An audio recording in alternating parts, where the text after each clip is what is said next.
তোমাদের কি জানা আছে একজন মুসলমান ঘরের সন্তান, একজন মুসলিম উম্মার সন্তান কোনদিনও এই 31 নাইট নতুন বছরের স্বাগত এবং পুরাতন বছরের বিদায় এই নগরে চিরু আওয়ারে যে বিষয় পালন করে বেহায়াপনা বেলাল্লাপনা যে উৎসব চালু হয়েছে আল্লাহর দরবারে নামাজে দাঁড়ানো ছাড়া যেইভাবে দুনিয়ার জগৎটি নোংরা হয়ে যায় সেই রাতে এই সভ্যতা তোমাদেরকে অসভ্যতার নোংরামি শিখাচ্ছে, ঠিক কিনা? ঘোষণা কার? আমরা কি জানি এই 31 নাইট যে জানুস দেবতা, অর্থাৎ আপনি যদি এখন উইকিপিডিয়া এবং গুগলসে সার্চ দিয়ে দেখেন এই যে 31 নাইটের উৎপত্তি কি আপনার চোখের সামনে ভেসে আসবে জানুস নামক একটি দেবতার ছবি। এখনো সার্চ দিয়ে দেখেন এই জানুস দেবতার দুটি মুখ আইয়ামে জাহিলিয়াতে তৎকালীন সময় বিভিন্ন সময় বিভিন্ন গোষ্ঠী বিভিন্ন সম্প্রদায় তাদের স্বার্থসিদ্ধি হাসিল করার জন্য বিভিন্ন দেবদেবীর পূজা করে। এই জানুসও একটি দেবতা, একটি কি দেবী মূর্তি। এর দুটি মুখ আছে, একটি মুখ কল্যাণের আরেকটি মুখ অকল্যাণের। তাদের আকিদা 31 নাইট সেই যুগে তারা পালন করত যে তারা পুরা বছর পাপ করেছে, এখন নতুন বছর তাদের কাছে পাপ মুক্ত করার জন্য দুই মুখওয়ালা যেহেতু মূর্তি, এক মুখে অকল্যাণ আরেক মুখে কল্যাণ, এই জন্য এর পূজা করলে তাদের সব ধরনের সমস্যার সমাধান হয়ে যাবে। এটা যেমন নাকি একটি বিজাতীয় আইয়ামে জাহিলিয়াতের মূর্তির সংস্কৃতি। একজন মুসলমান আপনারাই বলেন সেখান থেকে আগত করা, সেখান থেকে আমদানি করা এই 31 নাইট কোন মুসলমানের বাচ্চা পালন করতে পারে, উদযাপন করতে পারে? অথচ নাইট যদি তোমার উদযাপন করতে হয় মুসলমান, তোমার যদি রাত্র উদযাপন করতে হয়, আল্লাহ রাব্বুল আলামিন এই পবিত্র কোরআনে মাজিদের মধ্যে সবচেয়ে একটি পাওয়ারফুল নাইট আমাদেরকে দান করেছেন। এই পাওয়ারফুল নাইট যদি কোনো বান্দা পেয়ে যায়, আল্লাহ রাসূল ঘোষণা করেছে, আল্লাহ পাক পবিত্র কোরআনে বলেছে 1000 মাস ইবাদত করার চেয়ে আল্লাহ তোমার সেই রাত্রের ইবাদত বেশি উত্তম ঘোষণা করেছে। সুবহানাল্লাহ। তোমার যদি মুসলমান রাত্র উদযাপন করতে পারে চায়, আল্লাহ পাক আমাদেরকে 13টি মহামণ্ডিত রাত দান করেছেন। সুবহানাল্লাহ। এক নম্বর শ্রেষ্ঠ রাত লাইলাতুল কদর। আমরা সকলে জানি আল্লাহ নিজেই রাসূলকে বলেছেন ইন্না আনজালনাহু ফি লাইলাতিল কদর ওয়া মা আদরাকা মা লাইলাতুল কদর লাইলাতুল কদরি খায়রুম মিন আলফি শাহর তানাজ্জালুল মালাইকাতু ওয়ার-রূহু ফিহা বিইذনি রাব্বিহিম মিন কুল্লি আমর সালামুন হিয়া হাত্তা মাতলা'ইল ফাজর। আল্লাহু আকবার। এই আয়াত নাযিল করেছেন কে? আল্লাহ। এই সূরার মধ্যে আল্লাহ রাব্বুল আলামিন বলেন দুনিয়ার মানুষেরা রে, তোমার যদি ও যুবকেরা, আরে রামসরি লক্ষ্মীপুর সদরের যুবকেরা শুনো, তোমার যদি মন চায় তুমি রাত্র উদযাপন করতা, তুমি নাইট পালন করবা, নাইট উদযাপন করবা। আল্লাহ রাব্বুল আলামিন বলেন আমি আল্লাহ এই কোরআনে মাজিদকে যেই নাইটে যেই রাত্রে নাযিল করেছি, এই রাত্রের চেয়ে উত্তম রাত্র পৃথিবীর মধ্যে আর নাই। আর জোরে বলুন সুবহানাল্লাহ। একটি পাওয়ারফুল নাইট, পাওয়ারফুল নাইট হলো শবে কদরের নাইট। আমরা উদযাপন করি কি করি না? কি পারে কি না? দ্বিতীয় নম্বর রাতের কথা আল্লাহ রাসূল সাল্লাল্লাহু আলাইহি ওয়াসাল্লাম বলেন আরে 31 নাইট কেন তোমার উদযাপন করতে হয়? তুমি তো আমেরিকার সভ্যতায় বিশ্বাসী নয়, তুমি তো ওয়েস্টার্ন কালচারের সভ্যতায় বিশ্বাসী নয়, তুমি তো একমাত্র কোরআন এবং ইসলামে বিশ্বাসী। তোমাকে আমি রাসূল বলে দেই, যদি তোমার দ্বিতীয় রাত্র উদযাপন করতে মনে চায়, আমি আল্লাহ রাব্বুল আলামিন তোমার জন্য, আমি আল্লাহর রাসূল আমার রাসূলের মাধ্যমে এমন একটি রাত্র উদযাপন, এমন একটি রাত্রের কথা ঘোষণা করছি যেই রাত্রটি হলো আমাদের সকলের জন্য ঘোষিত একটি রাত, শবে বরাতের রাত। কথা কয় না? যদি রাত উদযাপন করতে হয় রাত্র আমাদের আসে না?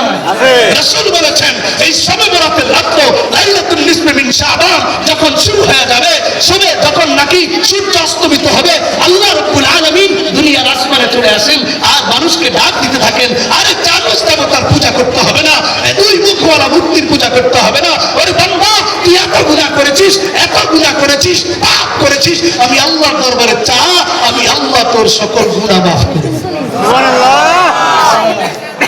কয়টা রাত গেল? দুইটা।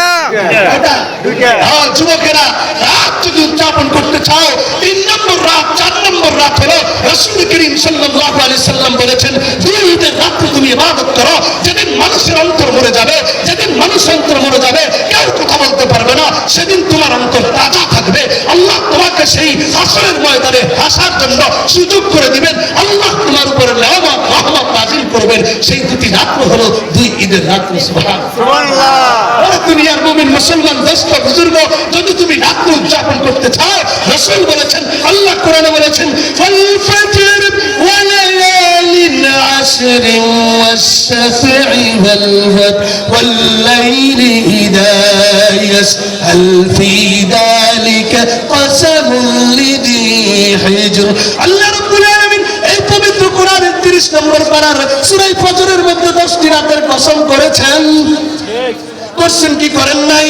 এই 10টি রাত যদি তুমি ইবাদত করো, হাদিসে এসেছে রাসূল করিম সাল্লাল্লাহু আলাইহি সাল্লাম বলেন, এই 10টা রাত যদি ইবাদত করতে পারো, ইয়াদিলু সিয়ামু কুল্লি ইয়াউমিন বিসিয়ামি সানা ওয়া কুল্লু কিয়ামিন ওয়া কিয়ামু কুল্লি লাইলাতিন বিকিয়ামি লাইলাতিল কদর। রাসূল বলেছেন, একদিনের রোজা আল্লাহ রাব্বুল আলামিন এক একটি বছরের সওয়াব দান করবেন। এক একটি রাত্র যদি জাগ্রত করতে চাও, ও যুবকেরা, আল্লাহ তোমার জন্য এক একটি শবে কদরের সওয়াব দান করে দিবে।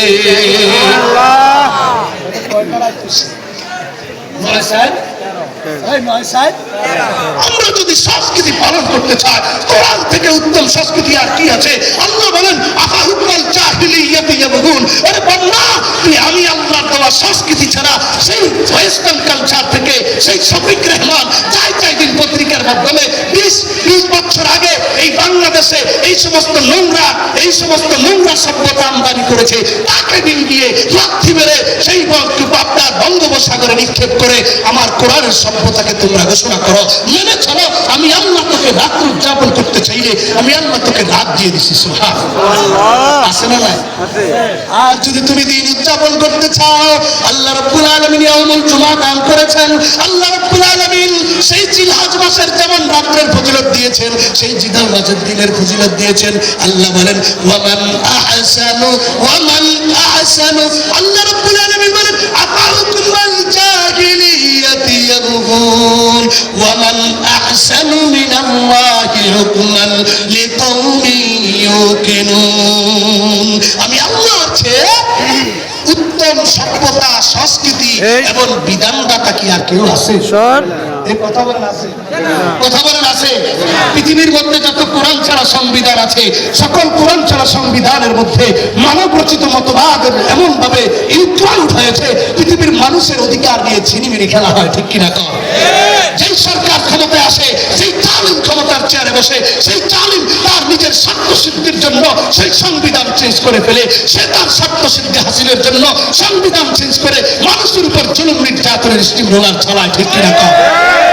মহান রব্বুল আলামিন এই কোরআন 1000 বছর আগে নাযিল করে বলেছেন, এই কোরআনের মধ্যে আমি আল্লাহ যা দিয়েছি, পৃথিবীর কোন জালিমের শক্তি নাই এই কোরআন থেকে একটি নোক্তা পরিবর্তন করা, পৃথিবীর কোন সৈন্য শাসকের শক্তি নাই এই কোরআনকে কোনোভাবে নিয়ে যাওয়া। ঠিক কিনা কর?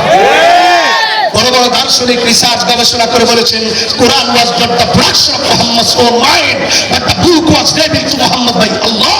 এই কোরআন কোন মানব রচিত গ্রন্থ নয়, এই কোরআন নাজিল করেছেন কি? আল্লাহ। আরে জোরে বলেন কে? রিসার্চের পর রিসার্চ, গবেষণার পর গবেষণা, স্যাটেলাইটে উঠে গিয়ে কোরআনকে যেমন রিসার্চ করেছে, আমার প্যার নবীকে নিয়ে গবেষণা শুরু করেছে। এই যুগে, এই 20 শতাব্দীর যুগে 1000 বছর আগে নবীর আদর্শ চলবে কি চলবে না, রিসার্চের মাত্রায় উঠে গিয়ে বলল, Muhammad was not only a prophet but also is the greatest leader of the world. ইসলামের নবী শুধুমাত্র একজন নবী নন, বরং সর্বকালের শ্রেষ্ঠ নেতা। সুবহানাল্লাহ।